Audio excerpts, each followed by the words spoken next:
Hola a todos, bienvenidos a un nuevo Her Talks, edición Nuestros Héroes. Hoy estoy muy contento porque es la primera vez que en este podcast se invita a una mujer y también para mí es muy importante y muy halagador que me esté acompañando una amiga y una persona que, como los invitados anteriores, admiro un montón porque todo siempre me acuerda a una primera vez. Y este podcast hoy, como es la primera mujer que invitamos, es porque también en mi experiencia profesional tiene que ver un montón. Conmigo hoy está Natalia Gaitán, no sé si es todavía jugadora, exjugadora profesional de fútbol, referente del fútbol femenino en Colombia y vuelvo a lo mismo de la primera vez. Natalia llegó a mi vida hace algunos años, año 2012, si la memoria no me falla, por un amigo en común. Desde ahí hicimos muy buena empatía. Yo estaba empezando en mi tema de derecho deportivo y me acuerdo que en el año 2013, con mucho orgullo, puedo decir que fue la primera transferencia, de las primeras transferencias internacionales que asesoré, que fue cuando ella decidió irse al Zaragoza. Luego volvió a Estados Unidos, a Houston Aces en 2014. Ahorita nos va a contar más de su experiencia.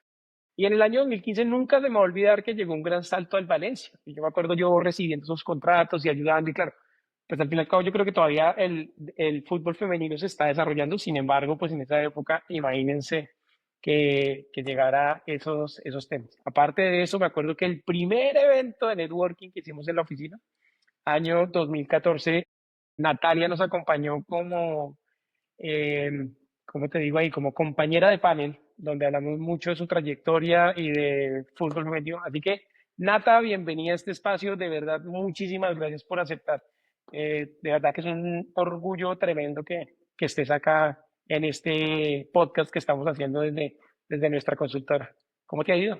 No, Coto, gracias a ti por la invitación de poder tener este espacio de charlar, de recordar esos años y esos inicios que también me llenan de mucha emoción mirar hacia atrás y ver todo lo que ha pasado, todo lo que hemos recorrido, tú desde tu campo obviamente y yo desde el mío, entonces nada, aquí un placer estar charlando en este espacio. Bueno, Nata, digamos que esta cápsula nuestra se trata de hablar de nuestros héroes. Tú eres nuestra heroína, por decirlo así, y te reitero, de verdad que la máxima admiración por todo lo que has hecho, por tu carrera, y entremos en materia, porque pues para ser heroína hay que pasar muchas cosas, ¿no? Entonces, cuéntame de esa Natalia que empezó sus inicios en Gold Star, del fútbol bogotano, que a día de hoy creería que es un referente absoluto en nuestro país. ¿Cómo fue esa Natalia niña? Y pues si te volvieras en el tiempo y dirías, bueno, Natalia era así y tenía esos sueños. ¿Cómo empezó todo esto? Natalia era una niña súper inquieta que se montaba a sillas, sofás, árboles, arcos de fútbol, de básquetbol, lo que hubiera por ahí. Y también con muchas ganas de ser feliz y hacer lo que a ella le gustaba. Y yo creo que para mí eso fue fundamental. Obviamente con el tiempo me fui dando cuenta de lo que eso significaba, no para mí, sino para el resto del mundo, que yo quisiera ser jugadora de fútbol profesional, empezando por mis padres y empezando por mi familia, que siempre tuve un apoyo de ellos, pero pues también para ellos fue como un mundo desconocido, como entrar a un mundo desconocido, decir, ¿cómo así? ¿De qué me estás hablando? ¿Existe esa posibilidad de que te dediques a esto? Entonces, esos inicios pues estuvieron marcados de buscar espacios. Yo creo que eso lo definiría así, de buscar espacios o crear espacios que no existían, porque cuando yo empecé eran tres clubes femeninos, netamente femeninos en Bogotá. Yo hice una gran carrera en Golestar, pero mis inicios fueron en Inter de Bogotá, que se llamaba y existía en ese momento. Y ahí ingresé cuando tenía como 10 11 años y empezó esta aventura de viajar por el mundo jugando fútbol. Entonces eso fue maravilloso, imagínate uno con 10 11 12 años viajando con las amigas, yendo a conocer países, culturas. Y aunque en ese entonces pues no me daba mucho, no le ponía mucho cuidado a eso, pero hoy en día digo, fue una oportunidad única. Yo creo que no existía esa oportunidad en otro lugar, en otro club, ni a nivel bogotano ni a nivel nacional. Creo que Inter me permitió abrir los ojos y ver que sí era posible dedicarse a esto y vivir a través del fútbol. Entonces ahí inició todo, inicia un sueño de irme a estudiar a Estados Unidos, de irme becada, inicia un sueño de soñar con la posibilidad de ser futbolista profesional, de ir a la selección, de ir a mundiales, a olímpicos. Entonces ahí como que se me abre mucho el espectro de oportunidades y de opciones que pues tenía en ese momento y que existían para el fútbol femenino. Oye, Nata, pero a ver, entremos en contextualización. Tú cuando empiezas en esto me cuentas que había tres equipos en Colombia, en Bogotá, por decirlo, no En Colombia. Bogotá, sí. Entonces en Bogotá, por ejemplo, me llama la atención la competencia. ¿Cómo era la competencia? ¿Solo competían entre, me refiero, Goldstar, Inter, cuál era el otro? No, no, Golestar nace después, Golestar nace en el 2008, Inter te estoy Sí. hablando 2002, 2003 hasta el 2005, 2006 más o menos. Y tocas un punto fundamental porque nosotras jugábamos contra niños. Nosotros estábamos en la Liga de Bogotá, pero contra niños porque no había competencia. Después nos fuimos dando cuenta que sí podía haber un partido amistoso con este club, se llamaba el Club Vida, el otro era el Club, pues ya no me acuerdo los nombres, pero sí eran pocas las opciones que había de equipos femeninos, entonces nos tocaba jugar contra niños y la verdad, y siendo muy sincera, pues eran unas grandes goleadas que Se arrastraron. sufríamos. Sí, sí, pero si quedaba el marcador, no sé, 6-1, 5-1, pues ese uno era el gol del mundial, de la final del mundial. Los papás súper felices, nosotras también, las personas que nos acompañaban, los mismos del equipo rival, como que se alegraban y era muy bonito, fue muy bonito esta época y yo creo que ayudó mucho a esa generación, a mi generación, enfrentarse contra niños que obviamente al final la estructura física es diferente, son más rápidos, son más fuertes, entonces eso nos hizo evolucionar a nosotros también como futbolistas, como deportistas. Por ejemplo, en esa época, entonces, claro, compiten en una liga de Bogotá que me dices que era contra los niños, digamos la sub 9, por ponerte un ejemplo, jugaba contra la sub 9 de Exacto. los niños en esa época. ¿Tú cuándo empezaste a ver que empezaron a diferenciar? Te estoy hablando desde esa estructura meramente federativa, donde ya hay una categoría femenina y masculina. ¿Cuándo empieza ese tema que tú dices, bueno, listo, ya no somos tres clubes, sino somos 10, por poner un ejemplo en Bogotá? Yo te diría que después de unos añitos, si ahorita te estaba hablando de 2002, 2003, te diría que casi con la llegada del primer suramericano sub-17 año 2008, por ahí un par de años antes, te diría más o menos que es eso, que también empieza a haber unos Juegos Nacionales sub-20, porque antes pues era mayores, entonces lo reducen a sub-20 para promover también esta categoría inferior y empezar a generar esos espacios y esas competencias que no existían, una de fútbol a nivel nacional. Esa sí, sí, pues creo que la primera vez fue en el 91, pero pues sí, se reunían 2, 3 semanas anualmente, había un regional y un nacional y fin. Entonces creo que sí, a nivel de ligas se empieza a dar este crecimiento en el número de clubes, que era lo que se estaba buscando y empieza ya a haber una estructura más enfocada a fútbol femenino y hoy en día la verdad es que yo me sorprendo con las categorías que hay, pues, con mi papá muy cercana a Golestar, hay desde competencia casi que desde que están iniciando procesos a los 5 6 7 años y hasta los 15 16 que ya después empieza la vida profesional, pero ya hay categorías para todos estos equipos en los clubes, entonces me parece maravilloso y por ese lado ha habido creación pues de la Pony, también empezó a meterse en fútbol femenino, aquí el Rolitas en Bogotá, entonces creo que ha habido un crecimiento muy, muy importante en la competencia como tal en los torneos y me parece espectacular que se haya dado. Oye, y en tu época, pues porque el ciclo normal, digamos, cuando uno empieza a escalar es, claro, tú primero te llaman a una selección Bogotá y después llega ese momento que todos soñamos que es selección Colombia. ¿En esa época tú llegas a una selección Bogotá o ya empiezan a tocarte las puertas para ir a la selección Colombia? No, yo tuve mi primera selección Bogotá, creo que en ese año, no me acuerdo exactamente cuál, pero era la primera vez que había sub-20 o de las primeras veces, y yo apenas estaba como en los 14, 15 años, pero era sub-20, y empecé ahí a darme a conocer, fuimos campeonas en Villavicencio, después fuimos campeonas creo que en Ibagué, eso generó, pues eso como que me ayudó a abrirme paso en el mundo más de federación, de selecciones. Mi historia, adelantándome un poquito a esto, pero mi historia con la selección empieza al revés porque mi primer llamado es a una mayores cuando tenía 15 años y el siguiente año es que me llaman a la sub-17 para representar al país en el suramericano. Entonces empiezo al revés y después sí empiezo el ciclo sub-17, sub-20 y pues posteriormente mayores. Bueno, también eres la primera entonces que le pasa eso, que va primero a Yo mayores y creo, después la bajas, ¿no? yo creo. Bueno, entonces llega esa experiencia y digamos que antes de empezar el tema de la experiencia me llama la atención, tú podrías decir a día de hoy que el fútbol bogotano, pues porque vemos los resultados de Independiente Santa Fe, que, pues, que yo creo que son los de la vanguardia, ¿no? El primer campeón tanto de fútbol masculino como de fútbol femenino. El fútbol bogotano tiene que ver algo en esto, porque pues me estás contando que en esa época ustedes ganaban, desde tu Ujú. concepto, ¿tú crees que, digamos, el fútbol bogotano como tal lidera ese fútbol femenino a nivel nacional?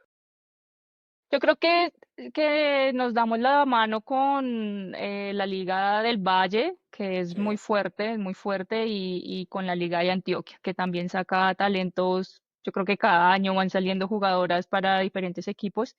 Y de la mano de estas tres ligas, sí creo que se lidera ese movimiento de crecimiento del fútbol femenino.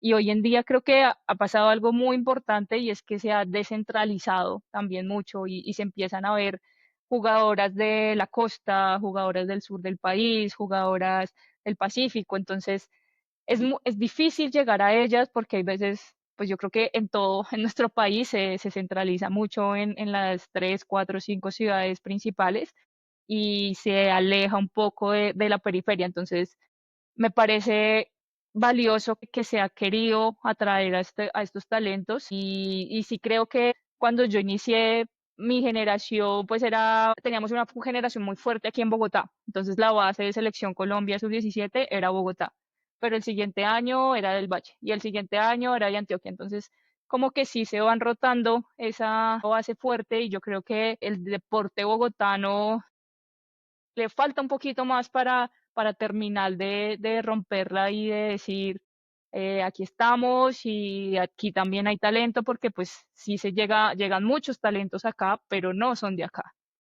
¿De acuerdo? Creo que pasa en todos los deportes, ¿no? No solo en fútbol. Sí, no, y fútbol masculino es lo mismo, ¿no? Como que yo, y acá viene una pregunta. Ahí tú como bogotana y todo, ¿tú qué crees que le falta, digamos, a ese fútbol de la ciudad, tanto masculino como femenino, para que demos ese paso? Porque si observamos, obviamente, que lo que tú dices, Antioquia, Valle, el Atlántico, pues obvio, hay talento por todo el país. Sin embargo, ¿qué hace falta, digamos, pues para que demos ese paso de calidad, desde tu concepto?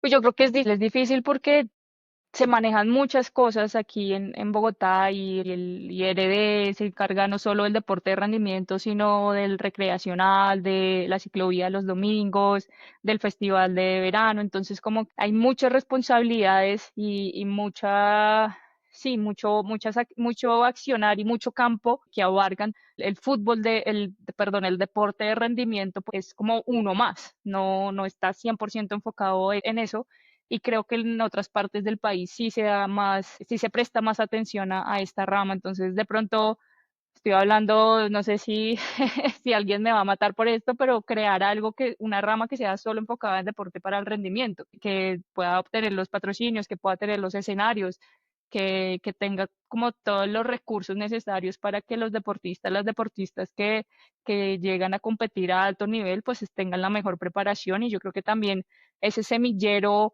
el ir a los colegios, el ir a las universidades, de pronto ya es un poco tarde, entre comillas, para la vida deportiva, pero ir a los colegios y buscar talentos en zonas que son difíciles de acceder también me parece importante. Bueno, Nata, y cambiando ahí de tema abruptamente, ¿cómo es que le convocan a uno a los 15? Exacto, un cambio de frente de profundidad. ¿Cómo es que una niña de 15 años se va a la selección mayores? ¿Tú qué te acuerdas de esa convocatoria? Porque pues, me llamó muchísimo la atención. No sé cuántos No, años tiene en sí, promedio, pero pues claro, eres una niña de 15. total, total. Y para mí, la verdad, fue sorpresa en ese momento. Tenía toda la ilusión y todo el sueño y estaba entrenando para llegar ahí, pero no creía que iba a ser tan rápido. Entonces, me acuerdo que, no estoy segura si fue en Selección Bogotá, conocí a un profesor que pasó a ser parte del cuerpo técnico de la Selección Colombia en ese entonces. Entonces, él me hizo como el puente con el seleccionador nacional de ese momento y ahí tuve mi oportunidad. Debo decir que no toqué la cancha ni un solo minuto, estuve en la banca todo el tiempo, todos los partidos, pero pues sí fue el primer acercamiento que tuve a una concentración, a compartir con jugadoras de otros países, o sea, con las mejores jugadoras del país de otras regiones, a salir de Colombia representando a salir del país representando a Colombia en torneos internacionales. Fue una experiencia enriquecedora, fue una experiencia también dura porque pues al final si ya voy, pues ojalá pueda jugar un poquito y me pueda Claro. empezar a abrir espacio. Pero bueno, los resultados tampoco fueron los mejores y creo que nos devolvimos era lo mismo que ahorita, dos grupos de cinco y los dos primeros pasan a la fase final y si no estoy mal, quedamos de terceras y no nos alcanzó para seguir avanzando. Ah, pero bueno, bien, pues, ¿no? No, pues obvio, yo Pues feliz. exacto. Yo estaba feliz ahí conociendo todo, Pero aprendiendo es que cómo era imagínate, el sistema. es que con lo que tú me cuentas y el fútbol femenino y siempre la gran crítica que seguramente lo hablaremos más adelante, es que siempre ha sido muy amateur, ¿no? Al fin y al cabo como que falta de apoyo y muchas cosas, pero pues obviamente con las condiciones que nos cuentas, pues quedar de tercero es un sudamericano. Eso era, sí, que posteriormente pasó a lo que hoy en día es la Copa América, pero en ese momento era suramericano. Pues imagínate, volvemos a la misma comparación de fútbol masculino que, pues digamos que esos títulos, ¿no? Como No, que y se la celebran verdad, como si fuera, la preparación para eso fue 2 semanas antes, literal, aquí en Bogotá, yendo a entrenar doble jornada, lo que se pudiera hacer y a competir. O sea, no, no había mucho más oye, ¿dónde fue esa Copa América? en Argentina. Ah, no, pero espectacular también, ¿no? En Argentina, sí. Tierra futbolera, llenata, bueno, y entonces después llega y yo aquí tengo anotada en mis noticas que viene el famoso Mundial del 2011. Famoso Bueno, Mundial 2011. ¿qué se siente ir a un Mundial? No, es de locos, es de locos. Claro, ahí era todo muy desconocido. Con la Copa América se clasificó a Panamericanos, a Olímpicos y a Mundial.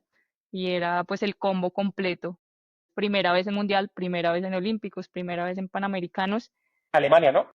Alemania 2011 y era súper desconocido. Yo el año pasado había ido a Alemania en la sub-20, entonces tuve la oportunidad de conocer las sedes de lo que posteriormente fue el Mundial de Mayores, pero sí, veías los carteles, veías que te acompañaba la policía, veías que todo estaba muy organizado y aquí está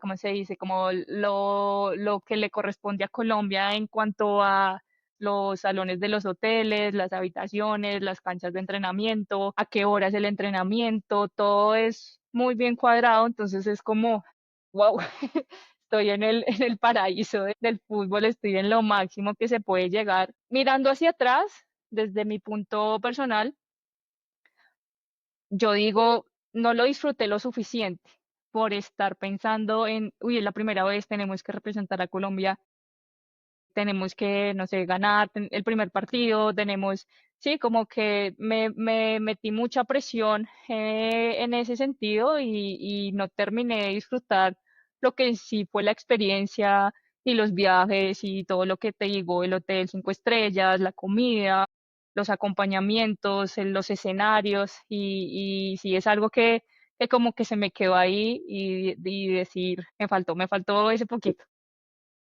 Bueno, ella titular y todo, ¿no? Titular y capitana. Capitana.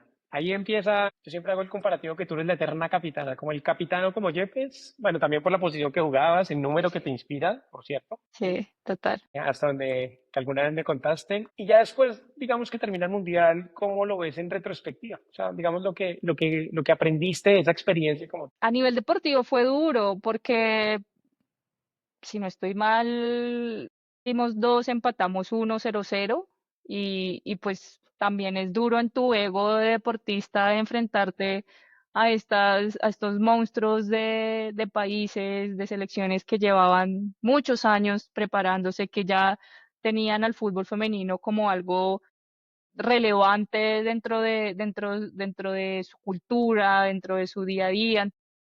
te enfrentas y también el sorteo nos tocó Estados Unidos, Suecia, Estados Unidos, Suecia y Corea, si no estoy mal. Entonces, de golpe te enfrentas contra las campeonas del mundo, pierdes 3-0, te enfrentas contra las segundas, pierdes no sé si fue 1 o 2-0, que igual tampoco son resultados súper abultados, pero pues si uno va con la expectativa de poder hacer otra presentación. En ese sentido, yo creo que nos devolvimos con ganas de revancha, de entrenar, de mejorar, de alguna manera también querer cambiar las cosas y la preparación que habíamos tenido, de querer mejorar las condiciones, de querer mejorar esas oportunidades que existían en ese momento y con las ganas de volver y hacerlo diferente. Creo Esperar que los eso cuatro fue años de fundamental. revancha. Un poquito de espera. ¿Ahí tú ya tenías contrato profesional como jugadora o Oh, yo en ese momento, yo tenía 19, yo estaba en la universidad, yo estaba en mitad de universidad todavía, en Ohio. estabas en Ohio? En ese momento jugando. ¿En Ohio State No, estabas? en Toledo, ¿O en en Toledo. Toledo? Sí, ahí fue mi carrera universitaria. Entonces, claro, entonces ahí haces tu carrera universitaria y llega la oportunidad a Zaragoza, Exacto, fútbol europeo. sí. ¿Cómo era la liga en esa época? Pues porque ahora, dígame si estoy mal, pero el patrocinio de Liga Iberdrola creo que empieza en 2019, donde cambia absolutamente todo. Por Pero yo ahí. haciendo cuentas, tú empezaste en 2013. Llegar a España, una liga pues que en el fútbol masculino es tan relevante, a un Ujú. equipo como el Zaragoza, ¿qué tal esa experiencia ahí? La transferencia a Europa, por decirlo así. Sí, fue una experiencia también un poco dura porque mis expectativas estaban por todo lo alto. Yo venía del fútbol universitario de Estados Unidos, que ya es muy parecido al profesional, ya te tratan como profesional, tienes todas estas facilidades, estas oportunidades, los tutores para que te vaya bien también en las clases. Entonces, como que mis expectativas estaban muy altas y al final Zaragoza fue un equipo muy familiar. Entonces era un equipo pequeñito que estaba conformado por un padre y sus hijos y después el entrenador tenía pocos recursos, había un aficio que iba a vez como una vez a la semana. Entonces como que se hizo difícil en este sentido, pero igual era muchísimo mejor de lo que yo conocía.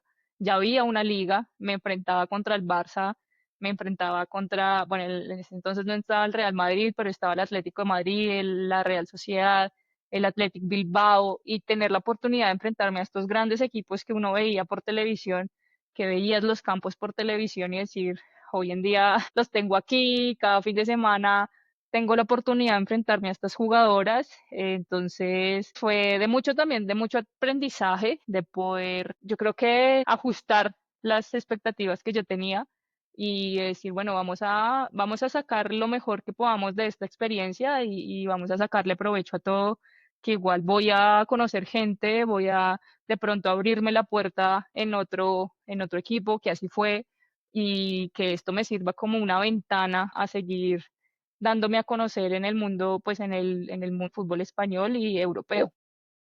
Competitivamente, hablando, obviamente que tú tienes la experiencia de fútbol universitario acá en los Estados Unidos, que pues, es conocido a nivel mundial por su exigencia, y lo que tú viviste en Europa en ese primer año, ¿qué tan lejos está el uno del otro? Desde tu concepto ya deportivo, ¿cuál podría estar mejor ahí? De ese entonces, Sí, Estados Unidos de era lejos. mejor de lejos en cuanto a los recursos que había. ¿Qué pasa? Que en Estados Unidos en ese momento no había una liga profesional. Entonces la liga universitaria se llevaba toda la atención y se llevaba todos los recursos que pudieran haber, todos los patrocinadores, toda la atención mediática. Entonces, pues claro, todo se iba para allá, pero no había una liga profesional. En cambio, en España sí, sí había una liga profesional y sí ya había una estructura que tenía 16 equipos, que tenía un calendario, que tenía un propósito y que tenía un producto que estaba haciendo, terminando como de formarse para poder llevarlo a otro nivel. Entonces, pues sí, era mejor, depende de la perspectiva que lo veas, pero yo creo que hoy en día sí se ha cerrado un poquito esa brecha y aunque en Estados Unidos hoy en día los recursos de la liga profesional sí son más competitivos que la liga española, el talento que hay en la liga española, pues la tienen muy pocos países en el mundo. Te lo pregunto porque entremos en temas de inversión, volvemos a lo mismo, el fútbol femenino, la eterna discusión en que todo el mundo dice, es que inviertan y que hagan la liga, las ligas dicen que no tienen, ustedes las interesadas que sí, que es que hagamos, pero te lo pongo en este contexto y lo hablo desde una percepción puramente profesional. ¿Tú crees que, pues porque me estás hablando que en 2013 prácticamente no había absolutamente nada, pues estoy hablando desde España, pero hoy son campeonas del mundo? Con una inversión de una liga que uno diría que son 12 años aproximadamente, el año pasado, perdón, 11 años. ¿Tú eres de las que piensa que, por ejemplo, si hubiera un plan estructural como el que hubo en España, económicamente, estoy hablando en el aspecto puramente fútbol femenino, puede ser muy parecido a lo que puede pasar en los países latinoamericanos? ¿Los resultados llegarían a ser a lo que estamos viendo en ese fútbol? Estoy hablando de fútbol de selecciones, ni Ujú. decir puede ser Barcelona. ¿Tú crees que ahí está el diferenciador total de esto o hay otras cosas que pueden influir? Pues porque más que claro, no había nada y hoy son campeones del mundo. Yo creo que es una gran parte de este gran diferenciador, porque como tú lo dijiste, la liga, no sé cuánto tiempo duró, 15 años antes de llegar a un patrocinador potente como lo fue Iberdrola, el cual estuvo, si no estoy mal, unos 5 o 6 años y le permitió a la liga crecer, a la liga española. Entonces esto hizo que los equipos también tuvieran que crecer, los equipos tenían que cumplir con requisitos para poder participar. Se creó este primer convenio colectivo en el cual se aseguraba un salario mínimo para las jugadoras, unas condiciones mínimas para que tuvieran la oportunidad de enfocarse 100% en el fútbol. Entonces empezaron a dar muchos pasos que paulatinamente llevaron a que España, y no solo la selección, tú lo decías, yo creo que el éxito de España, tanto en hombres como en mujeres, también esto lo digo sin ser hincha, sin ser pues aficionada al fútbol en general, pero ha estado muy ligado al Barça, al club, la idiosincrasia del Club Barcelona, porque el crecimiento que tuvo el Barça desde el año, yo creo que de 2018, 2019 a hoy en día, es exponencial. Y la liga no ha crecido, pero no ha crecido a ese nivel. Como el Entonces, ¿qué ha Barça. pasado? Sí, sí, sí. Entonces, ¿qué ha pasado? Que el Barça se fue casi que a otra estratosfera para los equipos de la liga local. Y yo creo que el campeonato europeo de la UEFA Nations League, del Mundial, también tuvo que ver mucho con el crecimiento y la preparación y los recursos que se invirtieron en el Barça, que obviamente de manera paralela, pues atrajo inversión al fútbol español, tanto en liga como en federaciones regionales. Ok, entonces, listo, terminas, uno en esa época firmaba por un año, bueno, Sí, todavía pasa mucho, todavía. ahí te vas a Houston, ¿no? A Houston Aces, que también nivel universitario otra vez. No, ahí era segunda división. Es segunda división ya en Estados Unidos. Ujú. Y ahí también es un año. Ahí también es, sí, una temporada que allá era de como de marzo a noviembre, por ahí. Que ahí ya te empieza a cuadrar con la preparación para Mundial 2015, el histórico de Colombia, pero bueno, pues digamos que después vinieron estas nuevas generaciones.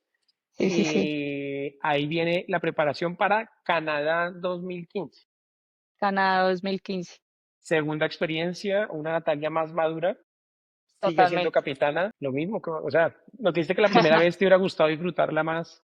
Esta segunda vez que tus expectativas y qué aprendiste. No, esta segunda vez, claro, cuando uno gana todo es bonito y cuando a uno le va bien, pues como que deja pasar muchas cosas por el camino que de pronto no cuadraban, pero sin lugar a dudas, Canadá para mí fue el primer reconocimiento de jugadoras de Selección Colombia. Yo me acuerdo mucho cuando llegué y me monté en un taxi y me dijeron, ay, tú eres Natalia Gaitán. Y después entré a una tienda y me dijeron, ay, tú eres Natalia Gaitán. Entonces, para mí, eso fue Canadá, en la primera exposición grande que tuvo la selección, porque estaba empezando el boom de las redes sociales, lo que en ese entonces era Twitter, Facebook estaba gigante. Entonces, eso permitió que más allá de los medios tradicionales, nosotras empezáramos a entrar en la vida de los colombianos a través de un celular, a través de esta interacción que hay hoy en día. Para mí fue súper especial, fue muy bonito ese partido contra Francia, eh, durísimo, durísimo. Me acuerdo mucho que nos tocó doping creo que a Lacey fue a mí, a Lacey y a mí, y dos compañeras de Francia. Estábamos viendo el resumen en el cuarto y era como 20 tiros a favor de Francia, 2 a favor de Colombia. Sí, les toca. 15 tiros al arco y quedamos 2-0. Entonces fue súper sufrido, pero ahí sí lo disfruté mucho también. Había muchos colombianos que iban a apoyarnos a los estadios, que iban a los hoteles a visitarnos. Entonces, claro, estando en Canadá y sentir ese apoyo y esa cercanía de la gente era súper bonito. Acababa de pasar Brasil 2014 con los hombres, Claro. en donde se cantaba el himno, se apagaba el himno y seguían cantando el resto de los hinchas que estaban en el estadio. Entonces, también nos pasaba algo similar y me quedo con eso, me quedo con esos recuerdos y con esa compañía de la gente que fue fundamental y, pues al final nos fuimos en, no en cuartos, pero con una sensación súper diferente. Ganamos nuestro primer partido y marcamos el primer gol. Entonces hubo muchos hitos en esta ocasión que ya te ibas con otra sensación. Entonces, bueno, termina el Mundial 2015 con esta fiebre amarilla. Colombia también esa vez jugaba Copa América en masculino, me acuerdo muchísimo. Claro, como todo en sintonía. Sacar el Mundial, sacar la vida de selección, al fin y al cabo, pues un futbolista siempre tiene que estar vinculado a un club. Ahí que viene en tu carrera. Después de eso, Sí. no, de ahí yo ya me fui a Valencia. En Te quedas en Valencia Valencia, bueno, ya un equipo más grande. me iba se acabó el mundial y me iba por primera vez a Valencia. Y ya era un equipo más grande, me quedo 5 años allá, soy capitana, primera capitana extranjera, tuve la oportunidad de jugar en Mestalla en varias ocasiones, ganamos un derby 6-0 que también fue Espectacular. espectacular. Después 2 años en Sevilla, donde también llego a ser capitana, pero pues no estoy tanto tiempo, me lesiono de mi segundo cruzado y después me voy a México, a Tigres, en Monterrey, otra experiencia súper diferente de España, también con muchos retos, con una visibilidad muy grande hacia el fútbol femenino, sobre todo con este club que era súper apasionado, que es muy desde adentro, desde los regios de México. Entonces, con las mejores condiciones que yo había tenido a nivel de clubes y después regreso a mi amada ciudad a jugar con Santa Fe lo que sería la Libertadores del año pasado, no, perdón, ya del 2023 y la Libertadores del 24 donde quedamos subcampeonas. Campeones. Me fui súper rápido, pero ya No, un llegamos al resumen 24. ejecutivo está muy bien. Sí, sí, sí, y esa fue. Bueno, y ahí competitivamente, ¿qué te llevas? Porque claro, yo veo el fútbol europeo y uno dice, no, pues espectacular jugar en Valencia, en Sevilla, después pasar a México. Digamos que competitivamente, y pues esto se trata de la evolución del fútbol femenino. ¿Quién más que tú para contarnos esa historia? ¿Cómo lo ves tanto competitivamente como de directivos como en tantos países? Porque al fin y al cabo como que yo creo que es que todo este movimiento va amarrado, ¿no? En un podcast anterior entrevistamos a Francisco Serrano, que es el presidente de Fortaleza, y él decía que algo que le falta al fútbol es la falta de unión, como que cada uno como que va pensando a su lado. Y acá viene la pregunta, Nata, digamos que tú qué pudiste aprender de esa experiencia, porque es Europa, México, como te había dicho anteriormente. Sin embargo, ¿qué se puede aportar para que haya una verdadera unión de ese fútbol femenino y que lleguen a eso que seguramente tú como pionera sueñas en un futuro que estoy seguro que no, pues que no es muy lejano? Yo creo que me voy muy local y aquí en Colombia desafortunadamente todavía carece de una estructura que te permita hacer un proyecto. Estamos año a año, literal, cada enero preguntándonos qué va a pasar, cuándo va a empezar, cuántos equipos van a participar, quiénes van a participar, cómo va a ser el formato. Entonces yo creo que es fundamental y lo hablamos hace un par de minutos, estructura para poder llegar a algo importante, pues hay que empezar por algo y no se va a dar de un año para otro. En España pasaron 15 para que llegara un patrocinador grande. Aquí en Colombia ya vamos, ¿cuántos son? ¿7, 8 ediciones? Donde, donde sí ha existido la liga y donde hay que también aplaudir este esfuerzo porque no es fácil, porque no es De fácil acuerdo. salir. No es fácil salir con un equipo femenino, no es fácil salir a competirle, pues a viajar a nivel nacional cada 8 días o cada 3 días, 4 días, y es de aplaudir eso, pero sí siento que se podría en ese sentido crear esta unión de la que hablamos y decir, venga, en verdad, reunamos esfuerzos desde clubes, desde los entes encargados del fútbol, desde los patrocinadores, entes públicos, ¿por qué no? Jugadoras, aficionados, medios de comunicación y que realmente se saque algo que nos permita soñar con ser campeonas mundiales en 10 años, en 15, en 5, no sé, pero que sí haya un camino y una escalera que nos permita avanzar y de alguna manera proyectar estos talentos que están empezando y que no se nos quede solo en es que pudiera ser la mejor del mundo, sino que realmente desde Colombia tengamos esa base de futbolistas que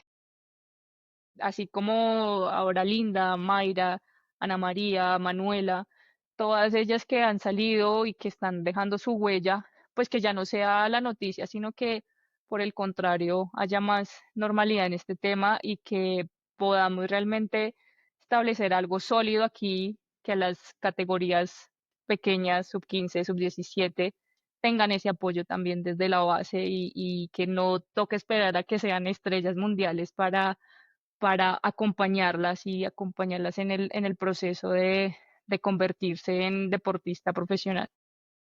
Este comentario se lo oigo a muchos amigos que trabajan en el fútbol masculino y me dicen que es que el fútbol femenino no vende, ¿no? Entonces, no, lo que te digo, yo personalmente como que lo sigo, pues por temas de, tal vez porque te conocí desde el principio, pero ya con esa experiencia y vuelvo a lo mismo. Es que tú viviste el fútbol europeo, seguramente iba gente, había derechos de derecho, vas a México que nos cuentas que es otro cuento. ¿Por qué ese comentario?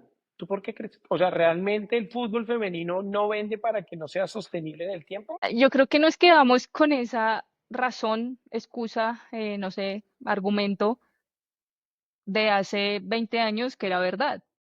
Era el fútbol femenino era desconocido, que era muy amateur, que el nivel de pronto no era el mejor y que carecía de una estructura para poder crecer. Hoy en día me parece que sí, que sí se puede y sí ha habido resultados al respecto y no nos tenemos que ir a Alemania, ni a Inglaterra, ni a Estados Unidos, sino aquí se ha visto el apoyo que hubo a la selección sub 20 el año pasado en el Mundial. Mundial. Fue magnífico y la selección no llegó a la final y el Campín estaba lleno. Yo fui y el Campín estaba lleno. Entonces, creo que ya esa razón no es válida y que hay muchos argumentos, muchos ejemplos en donde nos podemos dar cuenta de que esto ya ha cambiado y que se puede hacer. Hoy en día tenemos estas inversiones de grandes grupos, ¿cómo se llama? MCOs, que están apostándole al fútbol femenino y que están apostando en el Chelsea y en el Washington Spirit y acabamos de ver a Serena que compró el equipo de básquetbol de Canadá. Entonces, sí vende. Lo que pasa es que hay que hacerlo visible, hay que crear un producto, porque obviamente un patrocinador que no ve, que no sabe cómo es, que no sabe que existe algo, pues cómo lo va a comprar. Entonces, yo creo que hay que darle la vuelta y hay que salir de ese, sí, como de esa idea de hace 20 años y no, el mundo ha cambiado mucho y como te digo, hay muchos ejemplos donde se han visto el antes, el durante y el después de lo que es el fútbol femenino y sí se puede convertir en una figura rentable y sostenible. Es que ahora con la historia que me cuentas de España y el comparativo que llegamos, Colombia estaría como, yo estoy hablando desde nivel competitivo. Obviamente que sí creo que desde, eso es muy personal, sí creo que la liga de fútbol tiene que desarrollarse más. Sin embargo, si tú lo ves en resultados como tal, bueno, tú lo contabas, ¿no? O sea, Santa Fe es subcampeón de Libertadores. Tuvimos el ejemplo del Huila en su momento. Y pues, qué decir de los resultados de las selecciones femeninas a lo largo de estos años que ustedes compiten. De verdad, que yo, pues para mí es 2011 desde que tú empezaste. Y le pregunté el millón, entonces sí, ya tenemos eso y todo, ¿qué es lo que falta? No apoyo y eso es casi lo que decir, oigan, pues si ya está el producto, pues yo creo que ya hay un producto. Sí. Talento, pues más que demostrado, porque es con las uñas, ¿no? Pasa como con otros deportistas cuando nos ganamos una medalla en los Olímpicos y sabemos que de pronto el apoyo pues, de un país, no sé, un país como Estados Unidos puede ser totalmente diferente a lo que podemos tener de Colombia. Ay, ¿qué faltaría? Una gran pregunta. El Es una patrocinador, gran diría. pregunta. Sí, sí, yo creo que también está, porque pues aquí ya nombrando, ya diciendo nombres propios, pues Ara llegó a patrocinar solo a la selección femenina. ¿De acuerdo? Y es un gran caso y es un caso de decir, bueno, entonces sí se puede y sí podemos sacar algo al respecto. Y yo creo que la selección femenina, aunque ha avanzado mucho, muchísimo, muchísimo, y hoy en día las condiciones son muy diferentes, pues todavía queda un paso para seguir cerrando. Y yo sobre todo me enfocaría también en lo que está pasando debajo, porque ese es el nivel más alto, pero la liga, la de fútbol, los equipos que están en estas bases, ¿qué pasa con los derechos de formación? En el fútbol femenino todavía no existen, Que lo aplican. está en un proyecto de llegar a ser, pero no hay. Entonces, creo que también nos hace falta ver eso, lo que hay en la base que sostiene esa pirámide, porque pues aquí arriba podemos estar muy bien, pero aquí abajo todavía nos falta un montón de trabajo y de seguir sacando adelante esas escuelas, esos clubes que día a día están metiendo uñas, alma y corazón para poder sacar adelante, para competir cada fin de semana en la liga o en un torneo nacional o lo que sea, y que realmente coja una fortaleza desde abajo y no veamos solo la punta de la montaña. Y bueno, eso es como que lo que pasa siempre, ¿no? La gente quiere gritar el gol, pero saltarse ese proceso, como El dirían los proceso. libros, ¿no? Bueno, ya llega la nata que ha corrido y viajado por el mundo gracias al fútbol y ahora viene tu retiro, ¿no? Como todo futbolista, muy joven, por cierto, eres, cómo se dice? Como vieja para el fútbol, muy joven para la vida. Nata, desde este momento que ya, pues me enteré por redes sociales que ya colgaba los guayos, por decir algo, ¿qué has pensado? Siempre le hago esta pregunta a la gente porque se me hace que es muy difícil la vida post-atleta.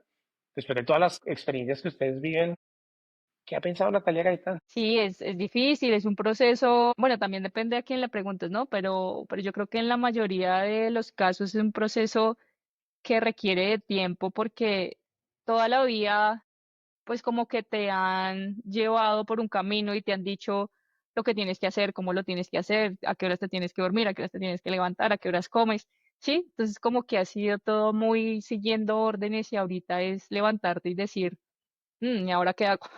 Ahora es un momento de reflexión, de redescubrirte y de redescubrir pasiones, gustos, para qué eres buena, para qué te mueve, eh, no sé, cómo le puedes brindar valor a alguien con el que puedas trabajar desde la parte de negocios o personal o lo que sea. Para mí ha sido eso, estoy ahorita en un proyecto pues de charlas, de conferencias, de poder tener estos espacios donde contar mi experiencia en el fútbol llevado al mundo empresarial, educativo también, y de poder hacer, yo creo que me gustaría mucho como crear tipo de consultorías que tengan que ver con el fútbol de élite, de cómo desarrollar este proyecto y poderlo llevar a otro nivel, ¿no? Y me encantaría poder ser parte de proyectos y de experiencias que se mantengan en el tiempo y que en las cuales pueda dejar una huella y seguir muy vinculada al deporte, al fútbol. Esto me mueve, seguir creando estas oportunidades para niñas, mujeres que estén empezando sus procesos y que vean el fútbol como una herramienta de crecimiento, de desarrollo, de salir de, no sé, de rutina y no tener como ese miedo de estar siempre encuadriculada en algo. Entonces yo creo que sí, ha sido un proceso, todavía es proceso, todavía me levanto y digo, "Ah, los guayos ya no los uso", Sí. pero no, también obviamente tener la libertad de tiempo, tener la libertad de planear, de hacer lo que uno pues aplazó durante muchos años, de dejar que el fútbol sea tu prioridad, sino que hay otras cosas en la vida que también merecen mucho la pena meterse de lleno y hacer cosas que tengan repercusiones positivas para dejar esa huella. Seguramente será así, Nata, y aquí ya aprovecho para terminar. Muchísimas gracias creo que lo que me llevo hoy es por inspirarnos. La verdad que si haces esa consultora de que inspires a millones de niñas que te siguen y que te den como un ejemplo, y creería acá con todo el cariño y el respeto que te tengo, que por ahí es el camino. Gracias por tu tiempo, por inspirarnos, por compartir todas esas experiencias espectaculares con un país que al fin y al cabo creo que muchos, en el que me incluyo totalmente, gritó esos goles que le metiste en el arco y pues a la vida. Entonces, nada, agradecerte por todo y vamos para adelante. No, gracias, Coto, gracias por este espacio, por tenerme aquí. Fue muy chévere, la verdad, muy tranquilo y ahí estaremos dando lora. Dale, gracias a todos. Hasta luego.